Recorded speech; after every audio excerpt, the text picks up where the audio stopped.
నమస్తే. గజనీలు గూలగొట్ట రంజిల్ల కట్టబడెను. గజనీలు గూలగొట్ట రంజిల్ల కట్టబడెను. రాజేంద్ర కాలమందు రంజిల్ల కట్టబడెను. సోమనాథ్ మందిరం గురించి పాడుకునే వాళ్ళప్పుడు. ఇప్పుడు ఇప్పుడు పెద్దవాళ్ళకు తెలిసుంటది, బహుశా మీ ఇళ్లలో అడగండి. సోమనాథ్ మందిరం గురించి మనం మాట్లాడుకుంటున్నాం వరుసగా. స్వాభిమాన్ పర్వ్ పేరుతో అక్కడ కార్యక్రమం జరుగుతుంది 8వ తేదీ నుంచి 11వ తేదీ వరకు. ఎన్ని దాడులు, ఎన్నిసార్లు! సరిగ్గా 1000 ఏళ్ల క్రితం మొదటి దాడి.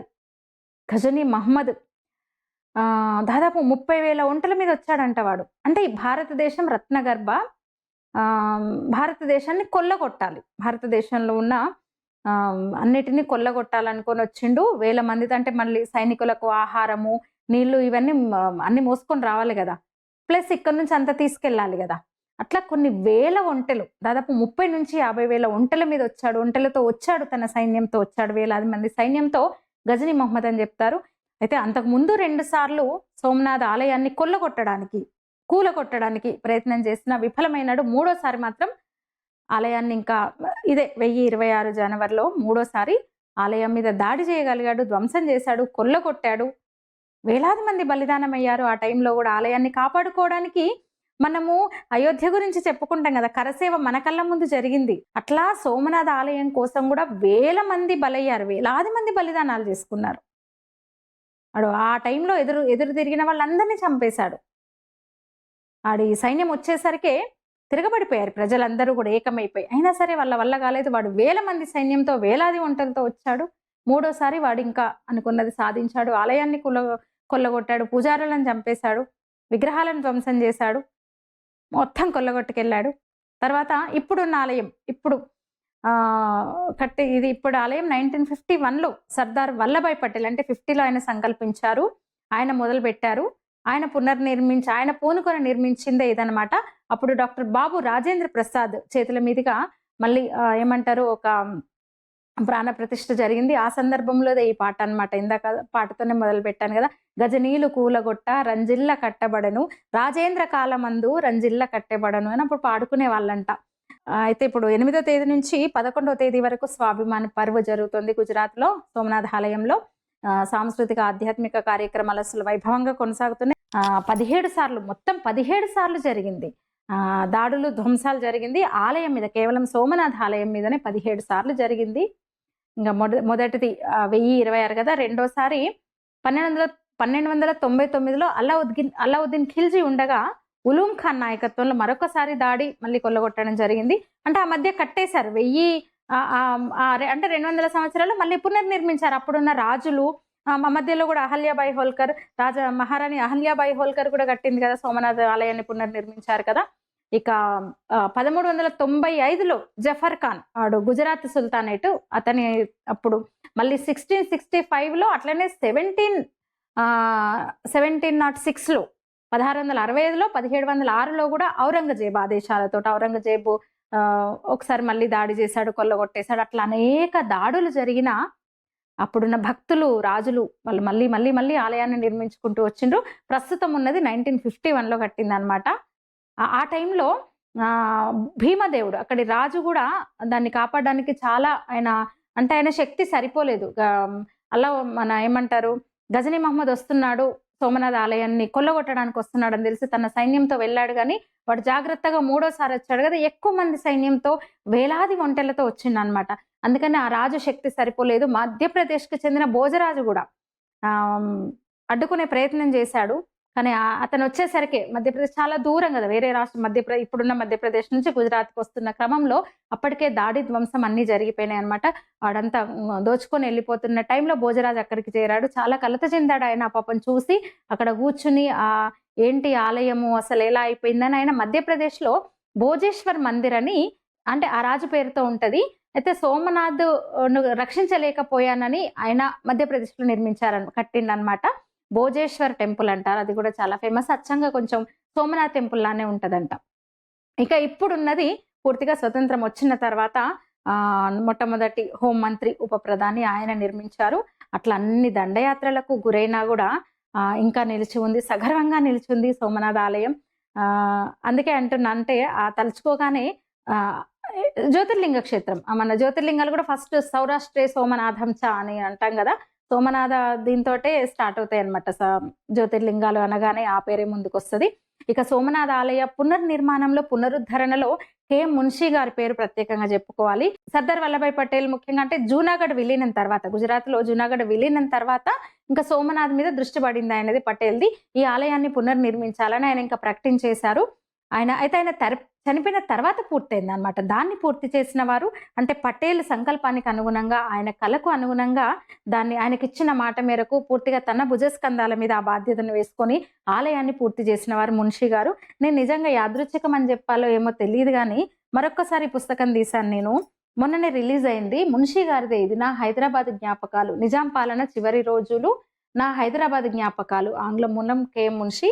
కస్తూరి మురళీకృష్ణ గారు తెలుగులో అనువదించారు. 3 నెలల క్రితమే రిలీజ్ అయింది. ఇది లాంచ్ అయిందనమాట. బుక్ ఇప్పుడుంది, చదవచ్చు తీసుకొని. మన సాహిత్య నికేతన్‌లో దొరుకుతుంది. నిజంగా అంటే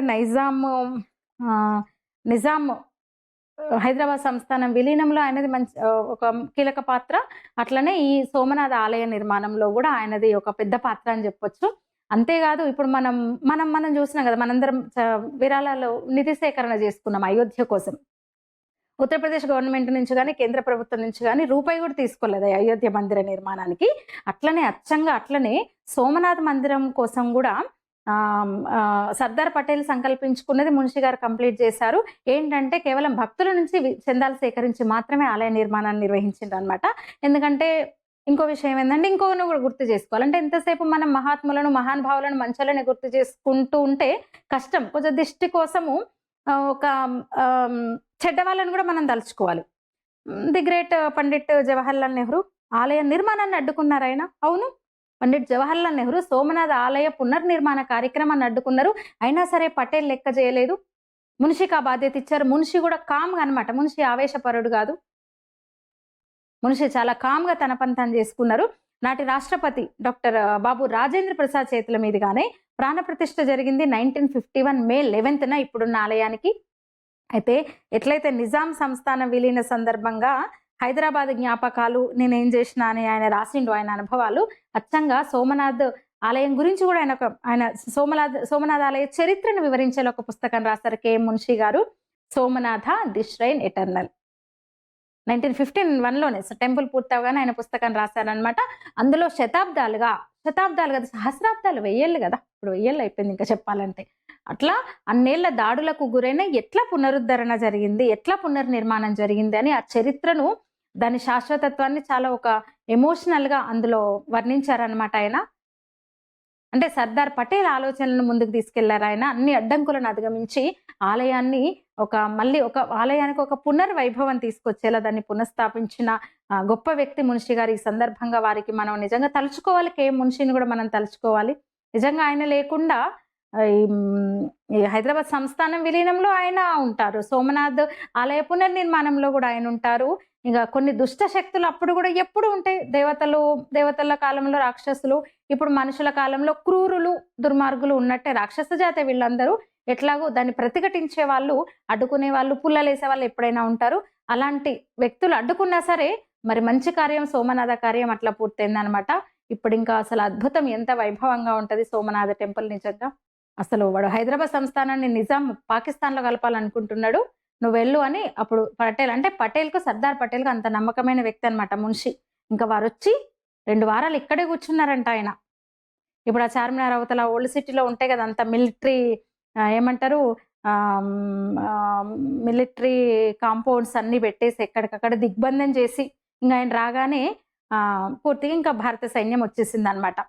భారత సైన్యం వచ్చేసి ఇంకా హైదరాబాద్ సంస్థానాన్ని విలీనం చేసుకోవడము, నిజాం లొంగిపోవడము. ఇంకో దీనికి పటేల్ కూడా ఆ రోజే పటేల్కు లొంగిపోవడము.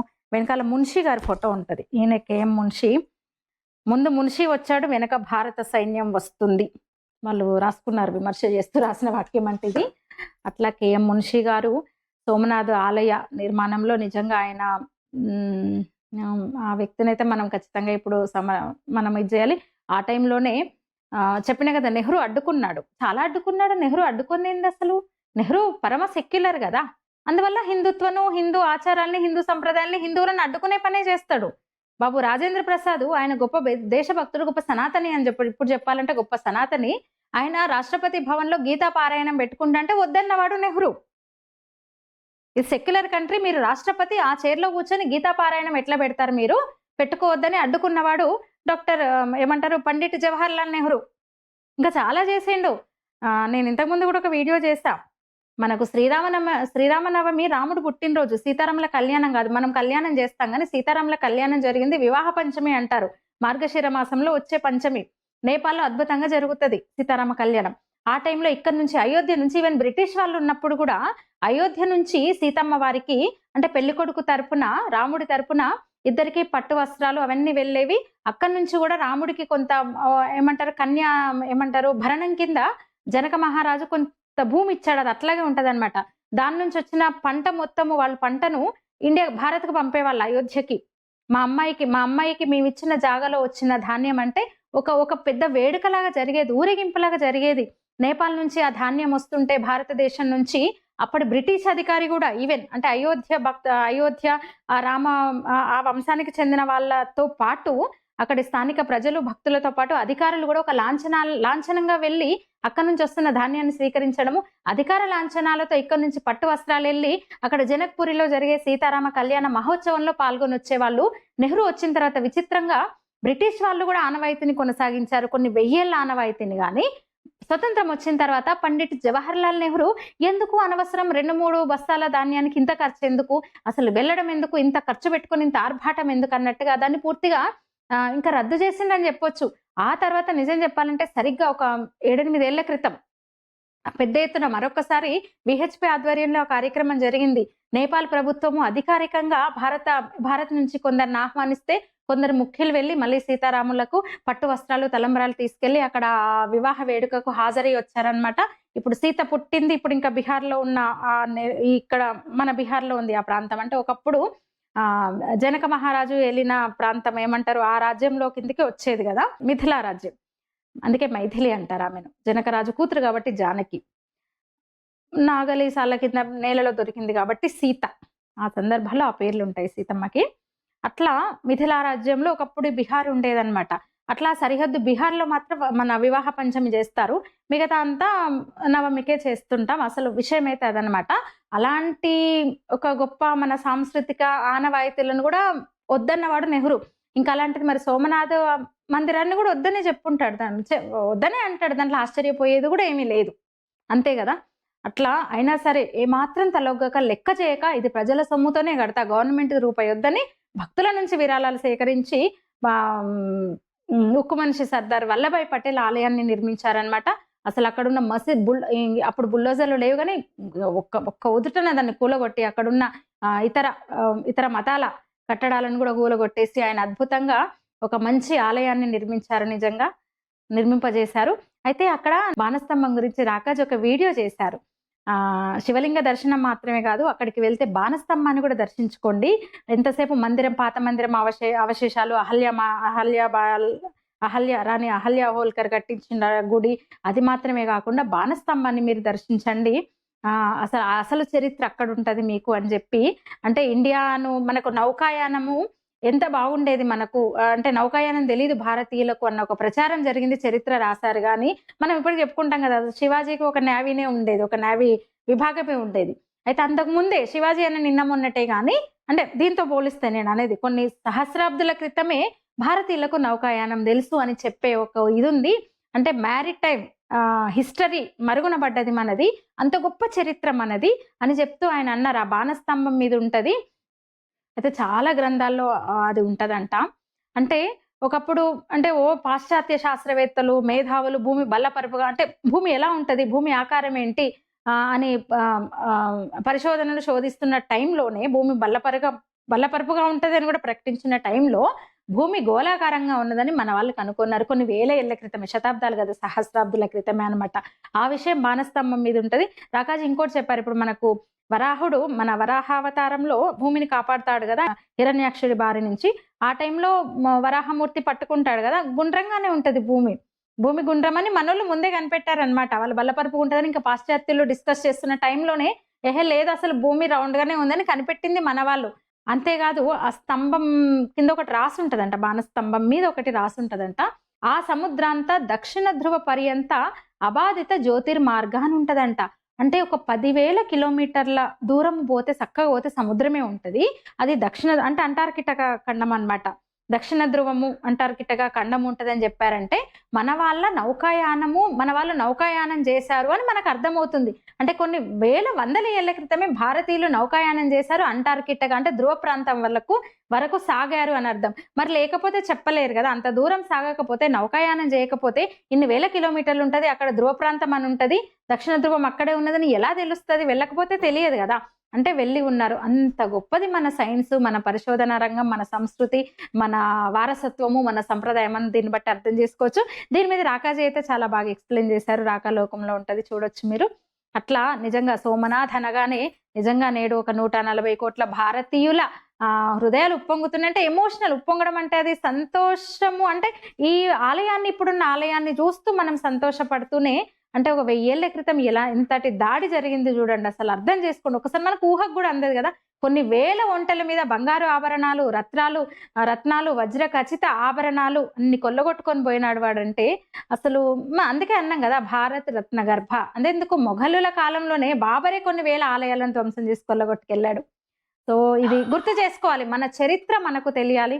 మన మన అంటే అన్ని మాట్లాడుకోవాలి. మంచి మాట్లాడుకోవాలి, చెడు మాట్లాడుకోవాలి. సర్దార్ వల్లభాయ్ పటేల్ గురించి మాట్లాడుకోవాలి. అదే టైంలో నెహ్రూను కూడా మనం గుర్తు చేసుకోవాలన్నమాట. ఈ వీడియో మీద మీ అభిప్రాయం తెలియజేయండి. ధన్యవాదాలు.